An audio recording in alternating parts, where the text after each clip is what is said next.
React using Socket Programming이라는 주제인데요. 사실 지난번에 있었던 심포지움에서 했던 내용이랑 크게 다른 점이 없어가지고 차이점 위주로 좀 간략하게 발표하겠습니다. 트래픽 아비터라고 하는 것은 어떤 구역에 있어서 차량이 집중되는 곳, 차량이 뭉쳐져 있는 곳을 사회하기 위해서 그 부분으로 차량이 안 가도록 유도하고 모든 도로를 좀 잘 사용할 수 있도록 하는 일종의 중재자라고 보시면 될 것 같고요. 그래서 관련된 알고리즘을 몇 개 사용을 해왔습니다. A-스타 알고리즘이나 바이델스타 알고리즘 기반으로 만들어진 알고리즘인데요. 그 중에서 제일 괜찮은 것으로 따왔고 리라우팅 컨트롤 메소드랑 레인 컨트롤 메소드. 그래서 각자의 비클이 각자 도로에 있는 웨이트를 계산해서 가중치를 계산해서 어떤 방향으로 갈지를 정하는 메소드고요. 그리고 정지한 차량의 경로 탐색을 억제하고 차선 변경 또한 억제하는 그런 방안도 조금 만들어 왔습니다. 여기 보시면 차량마다 여기 원이 있는데요. 이 원이 보시면 가고자 하는 방향을 봅니다. 그래서 맨 왼쪽에 좌회전 차선에 있음에도 불구하고 오른쪽으로 가고자 하는 차량이 있으면 이것 또한 한 도로 안에서 좀 혼란을 야기시킬 수도 있는 것이기 때문에 그런 것들, 멈춘 차량에 대해서 차선을 좀 과하게 변경하는 것을 억제하는 것까지 포함해서 VD 알고리즘에서 전체적인 시간을 단축시킬 수 있는 알고리즘으로 만들어 보았습니다. 그래서 전체적으로 보시면 여기가 시작점이고 저 끝이 최종점이라고 했을 때 분명히 일직선상으로 가는 것이 가장 모든 차량에 있어서 최단 거리이겠지만 또 신호나 어떤 다른 것들까지 포함했을 때 차량이 이 부분에만 몰리면은 전체적으로 보면 시간이 좀 밀릴 수도 있기 때문에 그 시간을 단축시키고자 왼쪽 혹은 오른쪽으로도 방향을 트는 것을 확인할 수 있습니다. 그래서 이 시스템 자체는 시뮬레이션 상에서만 존재하는 상황이기 때문에 그걸 좀 현실 세계로 프로그래밍을 시행을 했었고요. C로도 만들고 파이썬으로도 만들었었는데 수모라는 이 시뮬레이션 자체가 파이썬으로 돌아가다 보니까 파이썬으로 계속 하게 되었습니다. 연구실 안에서도 해봤었는데 연구실 와이파이가 공유기 쓰다 보니까 포트 포워딩 이용해가지고 2, 3, 4, 5, 6을 요청했을 때 1, 2, 3, 4, 5 포트를 열어둔 게 작동될 수 있도록 또 설정을 해봤습니다. 그래서 아까 얘기했던 부분도 차량들이 서버에 자신의 위치를 전송하고 서버에서는 그 위치들을 받아서 이 차량들이 이쪽으로 갈 것이다. 그렇기 때문에 이쪽 도로에 이쪽 도로를 지나면 시간이 많이 지체될 것이다 라는 것을 차량들에게 알립니다. 그래서 차량들이 서버로 자신의 루트 데이터를 전송하고 서버는 도로에 대한 웨이트 데이터, 그러니까 가중치를 계산한 다음에 그 서버에서 계산한 가중치 데이터들을 다시 비클들로 클라이언트들로 옮기게 됩니다.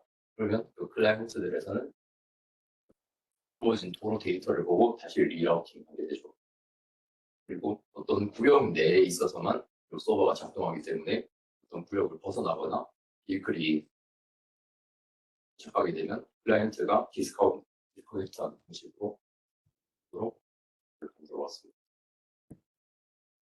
그래서 코드 있고 왼쪽이 서버 코드, 오른쪽이 클라이언트 코드라고 보시면 지난번에 얘기했었지만 클라이언트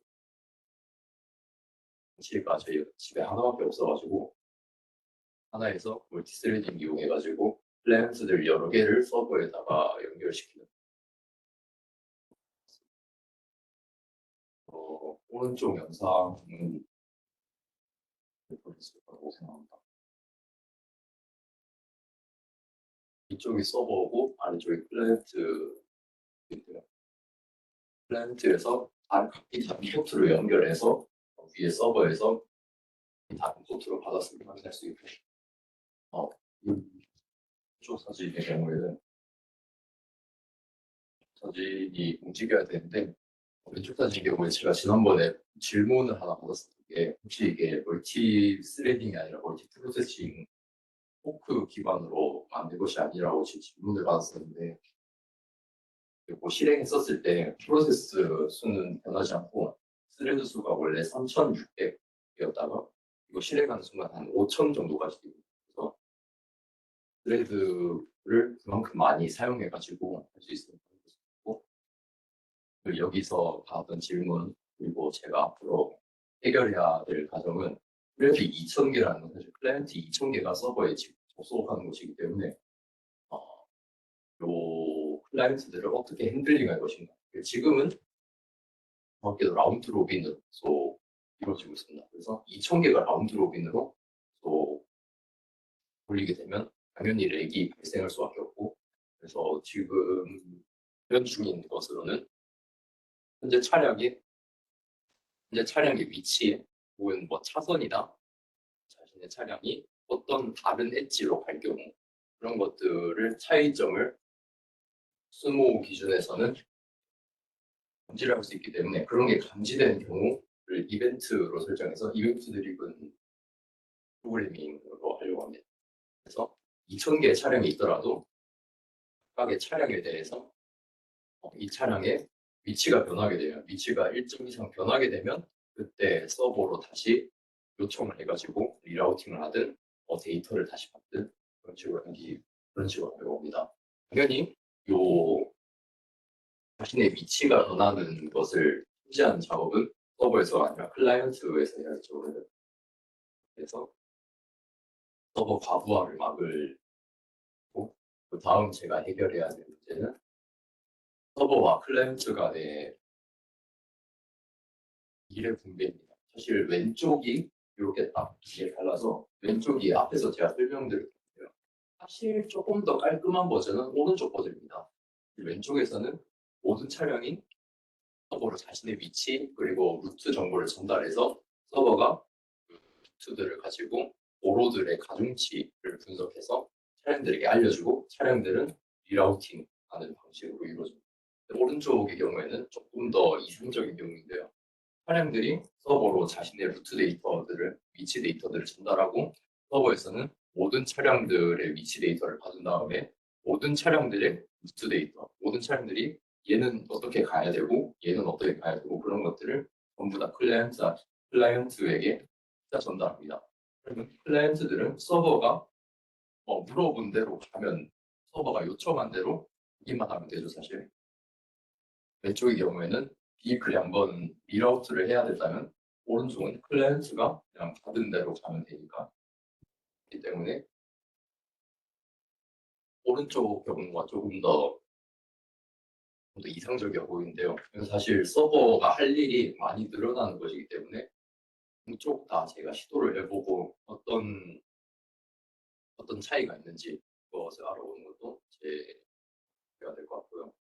그리고 어떻게 보면 최종적으로 제가 드려야 되는 부분은 모든 차량, 그러니까 조형된 모든 차량이 이 서버, 이 아키텍처 안에 들어있지 않을 수도 있습니다. 어쩌면 뭐 한두 개만 들어있을 수도 있고 극단적인 경우에는 그럴 수도 있겠죠. 그래서 이 아키텍처에 포함되지 않은 비클이 있을 경우 혹은 이 아키텍처에 포함되지 않은 어떤 엔티티가 있을 경우에 이것들을 어떻게 핸들링할 수도 있을지에 대한 고민도 제가 따로 해봐야 될 것 같습니다. 제가 여기까지